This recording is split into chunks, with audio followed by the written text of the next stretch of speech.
আমাদের সবার একটা জানা আছে যে রাসূল সাল্লাল্লাহু আলাইহি ওয়াসাল্লাম জীবনের একটা শেষ খুতবা দিয়েছিলেন, জীবনের একটা শেষ বিদায়ী ভাষণ দিয়েছিলেন,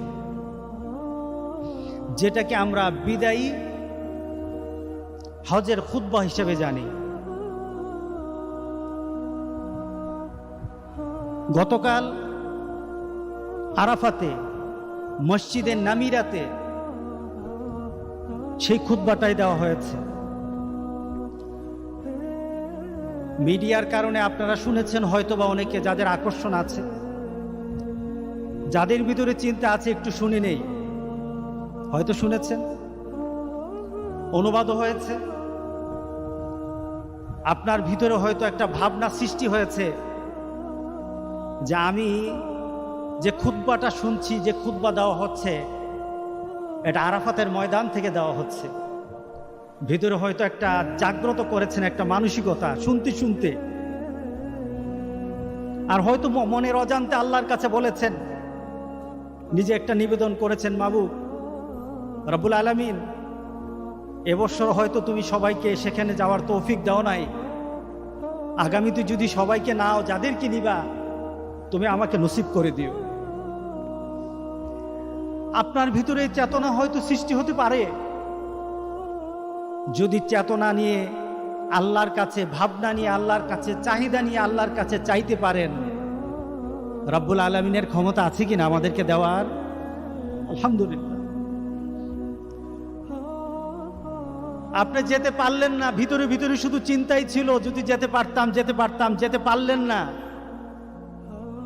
ওই রবের কাছেই শুধু সুযোগ আছে, কাল হাসরের দিন হয়তো আপনার চিন্তার কারণে হাজীদের মর্যাদা দিয়ে আল্লাহ সুবহানাহু ওয়া তাআলা হাসরের ময়দানে আপনাকে উঠিয়ে দিবে। আপনার চিন্তার বিষয়, আপনার ভাবনার বিষয়, কি চিন্তা করছেন? আজকে আমি আপনাদের কাছে নতুন কিছু কথা মনে হবে নতুন, কিন্তু সবাই জানি যে একটা ভাষণ আছে, রাসূল সাল্লাল্লাহু আলাইহি সাল্লামের বিদায়ের হজের ভাষণ আছে।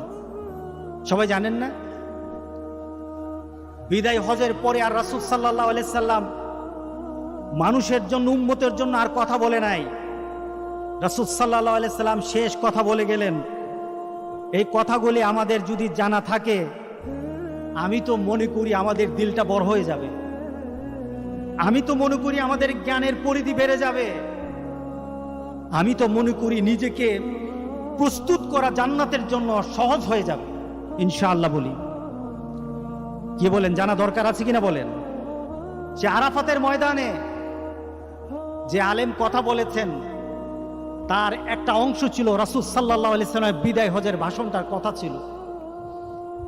সেও হাজীদের সামনে যখন কথা বলে, তখন রাসূল সাল্লাল্লাহু আলাইহি সাল্লামের বিদায় হজের ভাষণ ছাড়া কথা বলতে পারে নাই। সুতরাং আজকে আমাদেরকে সেই রাসূলের বিদায় হজের ভাষণটা জানা দরকার আছে কিনা? আজকে ইনশাআল্লাহ জানাবো, সংক্ষিপ্তকারে জানিয়ে দেব। একটু মিলিয়ে দেন আজকের দিনটা আর রাসূল সাল্লাল্লাহু আলাইহি সাল্লাম যেদিন খুতবা দিয়েছেন সেই দিনটা একটু মিলাই দেখবেন, বড় হয়ে যাবে মনটা। রাসূল সাল্লাল্লাহু আলাইহি সাল্লাম হিজরি 10ম সালে শেষ হজ পালন করেন। রাসূল সাল্লাল্লাহু আলাইহি সাল্লাম যে বিদায় ভাষণ দিয়েছিলেন, সেই বিদায়ের ভাষণের বারের নাম ছিল জুমাবার। আজকে কি বার? আজকে কি বার? সেই যে ভাষণ দিয়েছিল, এটা জিলহজ মাসের 9 তারিখ ছিল। জিলহজ মাসের 9 তারিখ। আজকে কয় তারিখ? আজকে কয় তারিখ? সুবহানাল্লাহ। জুমাও মিলে গেছে, 9 তারিখও মিলে গেছে। আজকে সেই রাসূলের কথাগুলি আপনাদের কাছে শোনাতে চাই। আমি তো মনে করি প্রত্যেকটি মুমিনের রাসূল সাল্লাল্লাহু আলাইহি সাল্লামের বিদায়ের ভাষণ মুখস্থ রাখা দরকার, প্রত্যেকটি মানুষের মুখস্থ রাখা দরকার। সুতরাং আমি খুব সংক্ষিপ্তভাবে আপনাদের কাছে আজকে বিদায় হজের ভাষণটা আপনাদেরকে জানাবো। আল্লাহ যেন আপনাদের সবাইকে শোনার বুঝার তৌফিক দান করে দেয়। রাসূল সাল্লাল্লাহু আলাইহি সাল্লাম শুক্রবার দিন ছিল, জুমাবার ছিল, 9 জিলহজ। ওনার যে উষ্টটি ছিল, উট ছিল, উটের নাম ছিল কাসওয়া। রাসূল সাল্লাল্লাহু আলাইহি সাল্লাম এটার মধ্যে আরোহণ করলেন। বাতনুল ওয়াদি, রাসূল সাল্লাল্লাহু আলাইহি সাল্লাম সেখানে পৌঁছলেন। পৌঁছে আরাফাতের ময়দানে লক্ষাধিক মানুষের সামনে উটের উপর বসে রাসূল একটা খুতবা দিলেন। উটের উপর বসে খুতবাটা দিলেন। রাসূলের সে খুতবার কিছু অংশ আপনাদের কাছে আমি ধাপে ধাপে বলছি। রাসূল সাল্লাল্লাহু আলাইহি সাল্লাম সর্বপ্রথম যারা তার সামনে সাহাবায়ে কেরামের 1,24,000 40,000 হিসাব সবাই ঠিকভাবে দিতে পারে নাই, লক্ষাধিক মানুষ ছিল। রাসূলের হাতে গড়া সাহাবী, রাসূল সাল্লাল্লাহু আলাইহি সাল্লামের হাতে গড়া সাহাবী, পৃথিবীর শ্রেষ্ঠতম মানবগুলি, পৃথিবীর যে মানুষগুলির ব্যাপারে রাসূল সাল্লাল্লাহু আলাইহি সাল্লাম বলেছেন, খায়রুল কুরুন কারনি, সবচাইতে শ্রেষ্ঠতম যুগ হলো আমার যুগ, সবচাইতে শ্রেষ্ঠতম যুগের মানুষগুলি হলো আমার যুগের মানুষগুলি। সুবহানাল্লাহ। সবচেয়ে শ্রেষ্ঠ যুগ আমার যুগ, সবচেয়ে শ্রেষ্ঠ যুগ আমার যুগ, আর শ্রেষ্ঠতম মানুষগুলি হলো আমার মানুষগুলি। যে মানুষগুলির সামনে রাসূল সাল্লাল্লাহু আলাইহি সাল্লাম খুতবা দিয়েছিলেন তারা হলো সাহাবায়ে কেরাম রাদিয়াল্লাহু তাআলা আলাইহিম আজমাইন। আল্লাহ তাদেরকে কবুল করে নিক, জোরে বল আল্লাহুম্মা আমিন। রাসূল প্রথমে বললেন, ইয়া আইয়ুহাল্লাযীনা আমানু, যারা সামনে এবং আমাদেরকে অ্যাড্রেস করে বললেন ঈমানদাররা, ইন্নী লা আদরি ওয়া ইয়্যাকুম নাজতামিউ ফি হাযাল মাজলিস আবাদা। রাসূল প্রথমে একটা ঘোষণা দিলেন, একটা তাদের সামনে নিজের অবস্থান বর্ণনা করলেন। ও মুসলমান, আমি জানি না এই বৎসরের পর আমি আর তোমরা এই জায়গায় এক হতে পারবো কিনা। রাসূল নিজের অবস্থানকে বর্ণনা করে দিলেন। পরবর্তী বৎসর আর আসতে পারবেন না, এটা রাসূল ইঙ্গিত করে জানিয়ে দিলেন। হয়তো এরপরে আর আমার সাথে আর তোমাদের সাথে একসাথে আর কোনোদিন আমরা হতে পারবো না। এরপর রাসূল সাল্লাল্লাহু আলাইহি সাল্লাম বললেন, আলা কুল্লু শাইইন মিন আমরিল জাহিলিয়াতি তাহতা কাদামি। ও আমার সাথীরা, ও আমার মুসলমানরা, ও আমার সাহাবীরা, তোমাদের আগে একটা যুগ ছিল, এটা হলো অন্ধকারের যুগ, জাহিলি যুগ। যুগটার নাম কি? অন্ধকারের যুগ, জাহিলি যুগ। জাহিলি হয়েছে এই কারণে নবী ছিল না, জাহিলি হয়েছে এই কারণে কোরআন ছিল না, জাহিলি হয়েছে এই কারণে আমার রাসূলের সিরাত ছিল না, এর জন্য জাহিলি হয়ে গেছে। রাসূল সাল্লাল্লাহু আলাইহি সাল্লাম বললেন, জাহিলি যুগের যত নিয়ম আছে, সামাজিক নিয়ম, পারিবারিক নিয়ম, রাজনৈতিক নিয়ম, যত ধরনের নিয়ম আছে সব আজকে আমি আমার পায়ের নিচে এগুলি ফেলে দিলাম। সব পায়ের নিচে, আমার পায়ের নিচে সব আমি আজকে ফেলে দিলাম। জাহিলি যুগের আর কিছু থাকবে না আজ থেকে। দিনটা কি দিন বলেন তো দেখি? বিদায় হজের ভাষণ। আজকের পরে কোন আর জাহিলি যুগের নিয়ম নীতি আর চলবে না, সব আমার পায়ের নিচে। রাসূল সাল্লাল্লাহু আলাইহি সাল্লাম দায়িত্বহীন ভাবে ঘোষণা দিয়ে বললেন, মাউদুন, আজ থেকে সব বাতিল, গোটা পৃথিবীর সকল নিয়ম বাতিল। আজকে হবে কোরআনের দিন, আজ থেকে হবে কোরআনের দিন, আজ থেকে হবে মুহাম্মদ রাসূলুল্লাহ সাল্লাল্লাহু আলাইহি সাল্লামের সুন্নতের দিন, আজ থেকে হবে। আল্লাহু আকবার বললেন না? রাসূল ঘোষণা দিয়ে সকল নীতিকে রাসূলের পায়ের নিচে ফেলে রাসূল চুরমার করে দিলেন, আর চলবে না। এরপর রাসূল সাল্লাল্লাহু আলাইহি সাল্লাম বললেন যে তোমাদের বংশীয় মর্যাদা, তোমরা নিজেদের মাঝে নিজেদের বংশ পরিচয়, অর্থের গৌরব, তোমাদের ক্ষমতার দাম্ভিকতা, তোমাদের মাঝে যাই থাকুক আজকে মুহাম্মদ সাল্লাল্লাহু আলাইহি সাল্লাম আরাফাতের ময়দানে ঘোষণা দিয়ে বললেন, সব আমি আজকে থেকে ধ্বংস করে দিলাম। আজকে কোনো গর্ব নাই, আজকে কোনো একজন আরেকজনের উপর কোনো মর্যাদার দাবিদার হবে না, বংশের দাবিদার কিছু নেই। রাসূল সাল্লাল্লাহু আলাইহি সাল্লাম বজ্র কণ্ঠে বললেন, ইয়া আইয়ুহান নাস আলা ইন্না রাব্বাকুম ওয়াহিদুন। ও মুসলমান, গোটা পৃথিবীর মানবতাকে ঘোষণা দেওয়া হচ্ছে যে পৃথিবীর জন্য, সবার জন্য, তোমাদের জন্য রব কয়জন? একজন। রব কয়জন? একজন। ওয়া ইন্না আবাউকুম ওয়াহিদুন, এবং সবার তোমাদের পিতা একজন, পিতার নাম হলো আবুনা আদম, সবাই আদম থেকে। আলা লা ফাদলা লি আরাবিন আলা আজামি ওয়ালা লি আজামিন আলা আরাবি।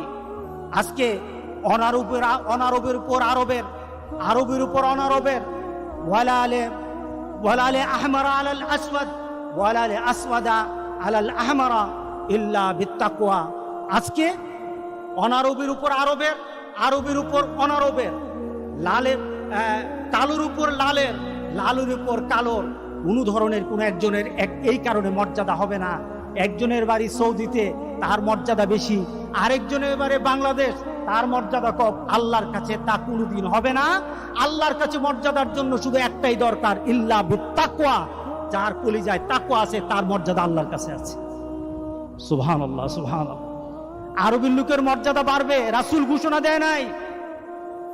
কোন বংশের মানুষের মর্যাদা বেশি আল্লাহ রাসূল ঘোষণা দেয় নাই। কোন অর্থশালী মানুষের মর্যাদা বেশি রাসূল ঘোষণা দেয় নাই। কোন সমাজপতির মর্যাদা বেশি রাসূল ঘোষণা দেয় নাই। একটা রাস্তার ফকিরের মর্যাদা অনেক হয়ে যেতে পারে যদি তার ভিতরে আল্লাহর তাকওয়া থাকে। ঘোষণা দিয়েছেন মুহাম্মদুর রাসূলুল্লাহ সাল্লাল্লাহু আলাইহি ওয়াসাল্লাম। আল্লাহু আকবার। আচ্ছা, আমি আপনাদেরকে আজকে বলি তো, রাসূলের এই ঘোষণার পর আমাদের অন্তরে নিজের মর্যাদা সম্পর্কে, নিজের সম্পর্কে আল্লাহর কাছে আমাদের মনের চাহিদা, মনের ইচ্ছা, মনের আবেগ বাড়ে না কমবে? বেড়ে যাবে না? আপনি তখন চাইবেন না আপনার সমাজের মধ্যে, আপনার পরিবারের মধ্যে ক্ষমতা কার বেশি, অর্থ কার বেশি। আপনি যখন জেনে ফেললেন মুহাম্মদ সাল্লাল্লাহু আলাইহি সাল্লাম বলেছে যার ভিতরে তাকওয়া আছে তার মর্যাদা বেশি। আপনার ঘরের পাশে বড় লোক হতে পারে, তাকওয়া যদি না থাকে সে ফকিরের থেকে আরো ফকির। কথা ঠিক আছে কিনা বলে? সুবহানাল্লাহ, সুবহানাল্লাহ। এটা হলো আমাদের একটা মানসিক শক্তি বেড়ে নেওয়ার, ইমানি শক্তি বাড়িয়ে নেওয়ার একটা বিশাল একটা ঘোষণা। এটা বিশাল ঘোষণা। ভাষণটা কোথায় দিলেন বলেন তো, আবার শুনতে চাই। ভাষণটা কোথায় দিলেন? আরাফাতের ময়দানে। ভাষণটা কোথায়? আরাফাতের ময়দানে, বিদায় হজের ভাষণ। রাসূল সাল্লাল্লাহু আলাইহি সাল্লাম এরপরে চতুর্থ কথা রাসূল সাল্লাল্লাহু আলাইহি সাল্লাম বললেন যে মুসলমান, গোটা পৃথিবীর এক প্রান্তে এক মুসলমান হবে, আরেক প্রান্তে আরেক মুসলমান থাকবে। তোমাদের জন্য একটা ভ্রাতৃত্বের একটা ঘোষণা আমি দিচ্ছি। তোমরা পরস্পরের সম্পর্কটা কি হবে রাসূল ঘোষণা দিয়ে জানিয়ে দিলেন। আল্লাহু আকবার বললেন না? মনোযোগ আছে আমার দিকে? ইন্না কুল্লা মুসলিমিন আখুল মুসলিম ওয়া ইন্নাল মুসলিমিনা ইখওয়া। রাসূল সাল্লাল্লাহু আলাইহি সাল্লাম গোটা পৃথিবীর মুসলমানদেরকে বললেন, তোমরা এক মুসলমান আরেক মুসলমানের ভাই, এক মুসলমান আরেক মুসলমানের ভাই। মুসলমান মুসলমান ভাই হবে, তবে কোনো বিধর্মী মুসলমানের ভাই হবে না। আমরা বলি না হিন্দু বুদ্ধ খ্রিস্টান ভাই ভাই, না। রাসূলের সেই বিদায় হজের ভাষণে শুধু একটা জাতি মুসলমান। এই মুসলমান আরেক মুসলমান ভাইয়ের কি হয়? আরেক মুসলমানের কি হয়? ভাই হয়। এটা কার ঘোষণা? মুহাম্মদ সাল্লাল্লাহু আলাইহি সাল্লামের ঘোষণা। কার ঘোষণা বলেন?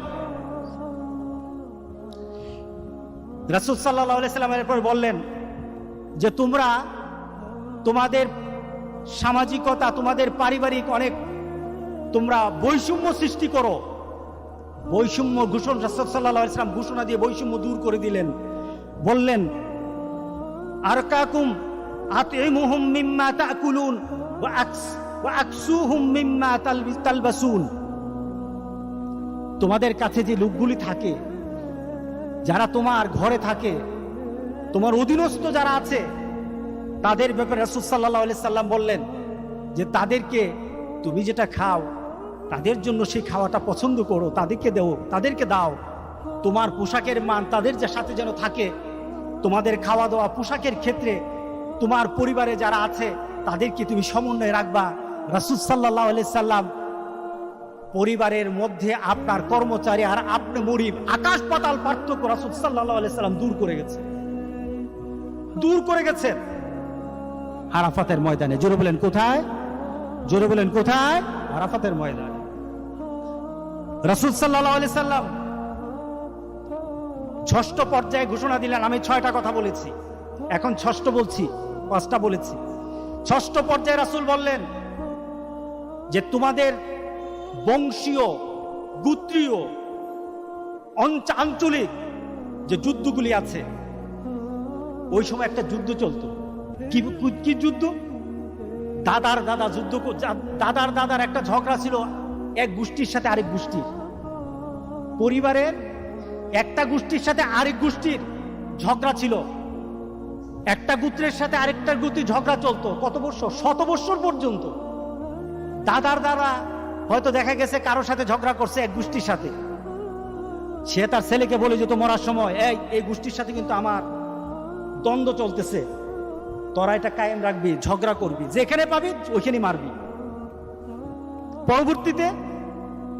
পরবর্তীতে সে যখন মারা যায় তার ছেলেকে বলে যায় যে ওই গোত্রের সাথে কিন্তু আমাদের দ্বন্দ্ব, তোদের কাছে ওসিয়ত করে গেলাম, ছাড়বি না, খালি ঝগড়া করবি, ছাড়বি না, যেখানে পাবি সেখানে মারবি। এমনও গিয়েছে যে 100 বছর পর্যন্ত ঝগড়া চলছে, 100 বছর পর্যন্ত। রাসূল সাল্লাল্লাহু আলাইহি সাল্লাম বিদায় হজে ঘোষণা দিয়ে বললেন, দেমাউল জাহিলিয়াতে মাউদু, জাহিলি যুগের এই যুদ্ধ, এই রক্তপাত আজকে থেকে সব ধ্বংস করে গেলাম, সব শেষ করে গেলাম। এরপরে আর কি নাই? আর কোনো দ্বন্দ্ব নাই, আর কোনো মারামারি নাই, আর কোনো হিংসা নাই, আর পরস্পরে দ্বন্দ্ব হবে না, মারামারি হবে না। ওয়া ইন্না আব্বালা দামাই আদাউ মিন দামাইনা দামাউ ইবনে রাবিয়াল হারিস। রাসূল সাল্লাল্লাহু আলাইহি সাল্লাম বললেন, আমি সর্বপ্রথম আমার গোত্রের, কুরাইশ গোত্রের একটা দ্বন্দ্ব ছিল আরেক গোত্রের সাথে। রাসূল বললেন, রাবিয়া ইবনে হারিসের পুত্রের খুনের যে একটা পারিবারিক দ্বন্দ্ব ছিল, একটা গোত্রগত দ্বন্দ্ব ছিল, আমি আজকে আরাফাতের ময়দানে ওই গোত্রের দ্বন্দ্বকে আজকে আমি মিটিয়ে গেলাম, শেষ করে গেলাম। এরপরে আর আমার বংশের দ্বন্দ্ব আর যুদ্ধ থাকবে না। সুবহানাল্লাহ বললেন না? এটা কোন জায়গায় হয়েছে? আরাফাতের ময়দানে। আরাফাতের ময়দানে রক্তপাত বন্ধ করে দেওয়া হলো। এরপর রাসূল সাল্লাল্লাহু আলাইহি সাল্লাম পুঁজিবাদী অর্থনীতির যে করাঘাত গরিবের উপর, বর্তমানে যেটা চলছে সেই কালেও ছিল, বর্তমানে আছে, মানে ওই কালেরটা এই কালে আছে। জাহিলি যুগের নীতি রাসূল ধ্বংস করে গেছেন। যারা জাহিলি যুগের নীতিতে এখন নিজের অর্থনীতি সাজায়, তারা রাসূলের নীতির মানুষ হতে পারে না। কি বলেন? রাসূল সাল্লাল্লাহু আলাইহি সাল্লাম সেই আরাফাতের ময়দানে দাঁড়িয়ে বললেন, জাহিলি যুগের সেই সুদকে আমি আজকে রহিত করে গেলাম। বর্তমানে সুদ আছে কিনা বলেন? রাসূল সুদকে কি করলেন? রেবাউল জাহিলিয়াতে মাউদুন, জাহিলি যুগের সুদ আজকে আমি আরাফাতের ময়দানে, আমার বিদায় ভাষণে আরাফাতের ময়দানে আমি ধ্বংস করে গেলাম, শেষ করে গেলাম। এরপরে কোনো সুদের কারবার আর আমার উম্মতের মধ্যে চলবে না। আল্লাহু আকবার বলি না? আমার উম্মতের মধ্যে আর সুদের কারবার চলবে না। আজকে আরাফাতের ময়দানে আমি সে সুদের ঘোষণাকে শেষ করে গেলাম।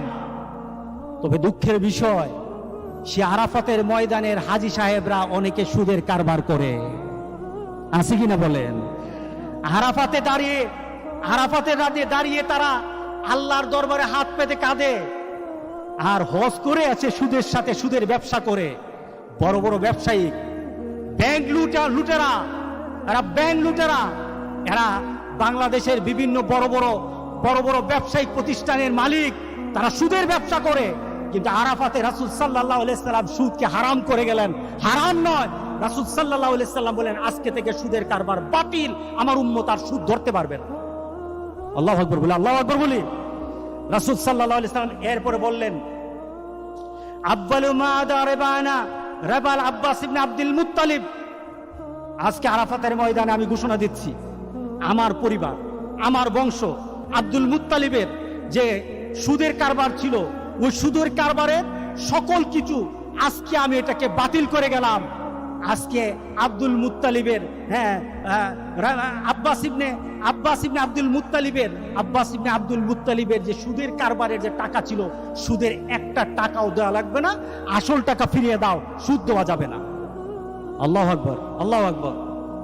রাসূল সাল্লাল্লাহু আলাইহি সাল্লাম আরাফাতের ময়দানে সেই সুদকে বললেন, আজ থেকে সুদকে আমি বাতিল করে গেলাম। সুতরাং আরাফাতের ময়দানে যারা দাঁড়িয়েছেন, আবার দেশে ফিরে এসে যদি সুদের সাথে আপনারা হাত মিলান, আল্লাহর কসম খেয়ে বলি, আপনি রাসূলের কথা রাখেন নাই, আপনার হজ আল্লাহর দরবারে উঠবে না। কি বলেন? আপনার হজ কবুল হবে না। কারণ বিদায় হজের ভাষণ ছিল আমার রাসূলের, কিয়ামত পর্যন্ত প্রত্যেকটি উম্মতের জন্য দিক নির্দেশনা। এই দিক নির্দেশনার ভাষণে বাইরে গিয়ে যারা হজ করবে, তাদের হজ হবে না, তাদের হজ হবে না। জালিমের হজ হবে না, সুদখোরের হজ হবে না, যারা নিজেদেরকে গর্ব করে অনেক বড় মনে করে, তাদের হজ হবে না, তাদের হজ হবে না। কথা ঠিক আছে কিনা বলেন? আল্লাহু আকবার, আল্লাহু আকবার। আজকে রাসূল সাল্লাল্লাহু আলাইহি সাল্লাম তখন বিদায় ভাষণে শেষ যে কথাটা বললেন, পরবর্তী কথা আরো কয়েকটা কথা বলেছেন। আজকে নারীবাদী, নারী অধিকার, নারীরা মনে করে নারীদেরকে ইসলাম অধিকার দেয় নাই। ও নারী, তুমি তো আমার মা। ও নারী, তুমি তো আমার আল্লাহ বলেছেন তুমি হলো আমার সবচাইতে প্রশান্তি। ও নারী, তুমি হলো আমার সবচাইতে কলিজার, আমার মেয়ের জাতি।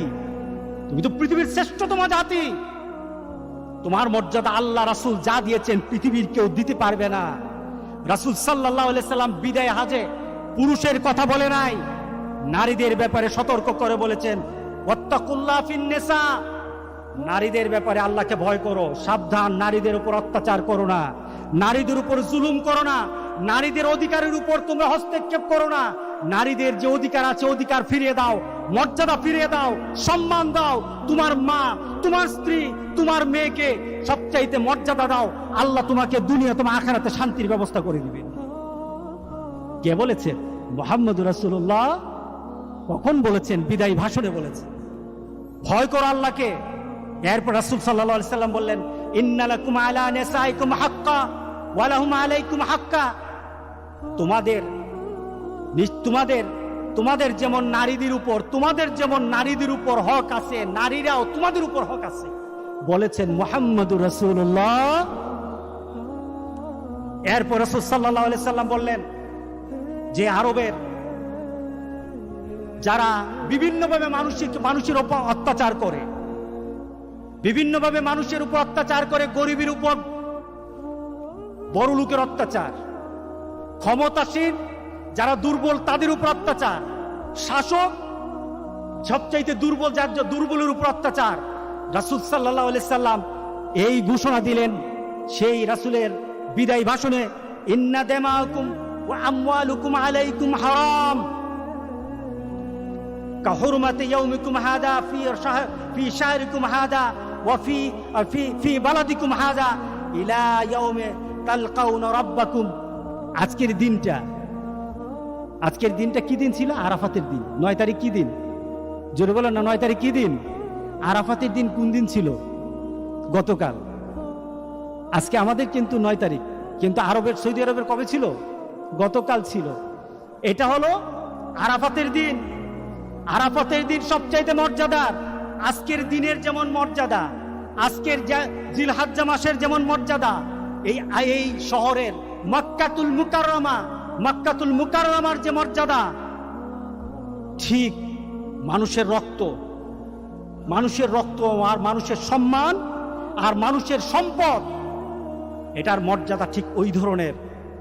তোমার ইচ্ছা হলো কারো রক্ত ঝরাতে পারবা না, তোমার ইচ্ছা হলো কারো মাল নষ্ট করতে পারবা না, তোমার ইচ্ছা হলো কারো সম্মান তুমি সম্মান তার হানি করবা পারবা না। এই শহরের মর্যাদা যেমন, এই মাসের মর্যাদা যেমন, আরাফাতের ময়দানের মর্যাদা যেমন, একটা মানুষের রক্তের মর্যাদা আল্লাহর কাছে তেমন। সুবহানাল্লাহ বললেন না? আপনারা আরাফাতের ময়দানে যারা হাজী সাহেবরা আছেন, সেদিন মানুষ পাগল হয়ে যায়, কিন্তু আল্লাহ রাসূল সেদিন আরাফাতের ময়দানে বলতেছিলেন মানুষের রক্তের মর্যাদা আরাফাতের ময়দানের মতো মর্যাদা, মানুষের সম্মানের মর্যাদা আরাফাতের ময়দানের মতো মর্যাদা, মানুষের মালের মর্যাদা আরাফাতের মাটির মতো মর্যাদা। সুতরাং আজকে সকল মর্যাদার আমি সম্মান দিয়ে গেলাম, ধ্বংস করো না।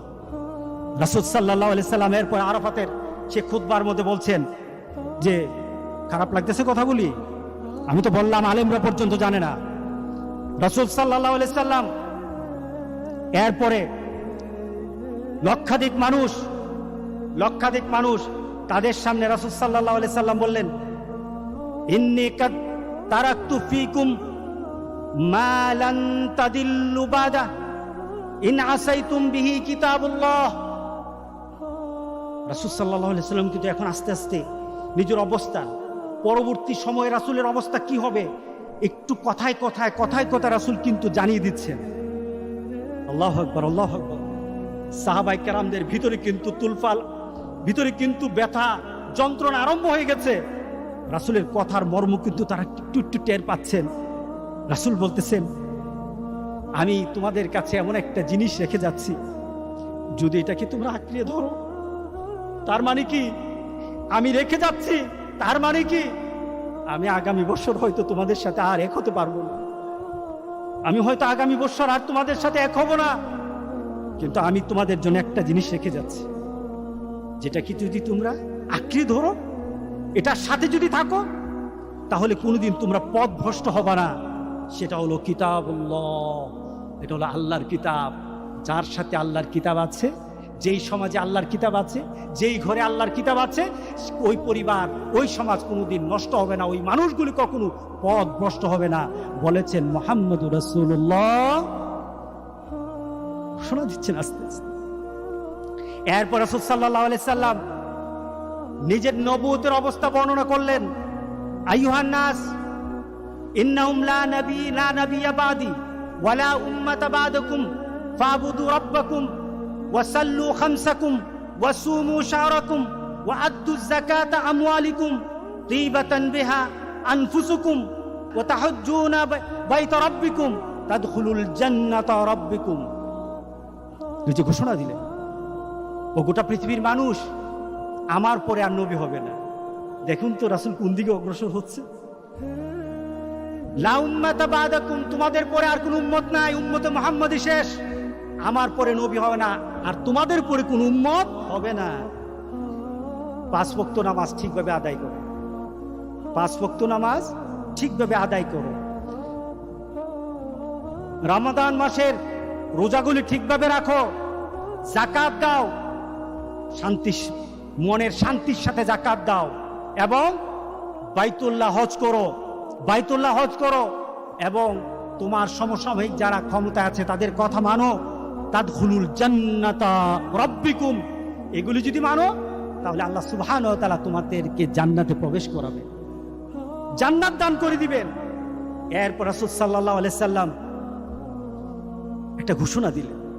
রাসূল সাল্লাল্লাহু আলাইহি সাল্লাম বললেন, ওয়া আনতুম মাসউলুনা আন্নী। এবার রাসূল বলতেছেন, ও আমার সাহাবীরা, আমি খুতবার শেষের দিকে, রাসূল খুতবার শেষের দিকে, কাল হাসরের দিন আমার ব্যাপারে তোমাদেরকে আল্লাহ সুবহানাহু ওয়া তাআলা কিছু প্রশ্ন করবেন। দেখুন রাসূল কি বলতেছেন, আমার ব্যাপারে তোমাদেরকে আল্লাহ প্রশ্ন করবেন, তোমাদেরকে প্রশ্ন করা হবে আমার ব্যাপারে। ফামা আনতুম কাইলুন, সেদিন তোমরা আমার ব্যাপারে কি বলবে? একটু চিন্তা করেন তো দিক কথাটা। রাসূল বলতেছেন কাল হাসরের দিন আল্লাহ সুবহানাহু ওয়া তাআলা আমার ব্যাপারে তোমাদেরকে প্রশ্ন করবে, আমি দাঁড়ানো থাকবো আর তোমাদেরকে প্রশ্ন করবে আমার ব্যাপারে।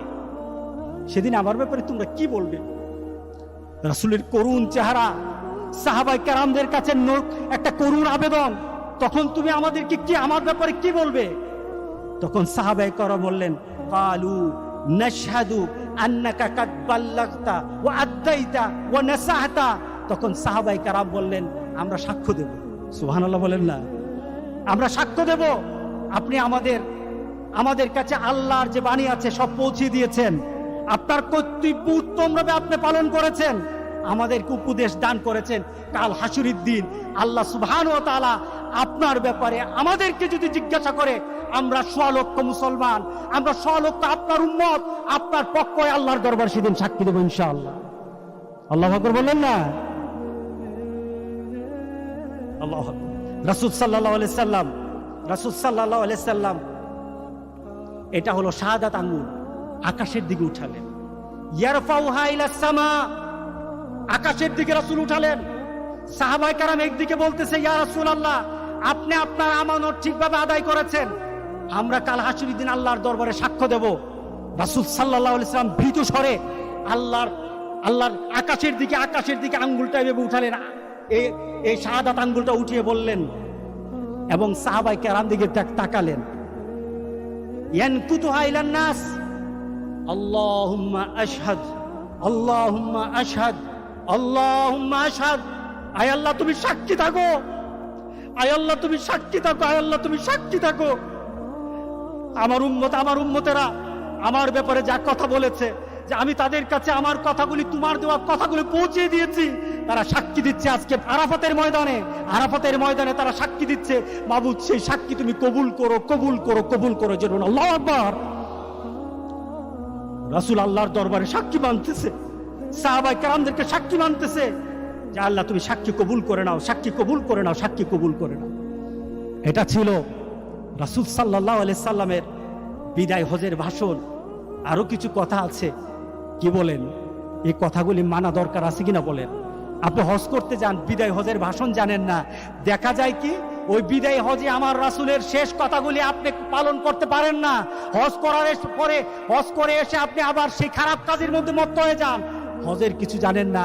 এই হজ আপনাকে জান্নাতের সুসংবাদ দিবে না, দিবে না, দিবে না। কথা ঠিক আছে কিনা বলেন? আল্লাহ আমাদেরকে তৌফিক দান।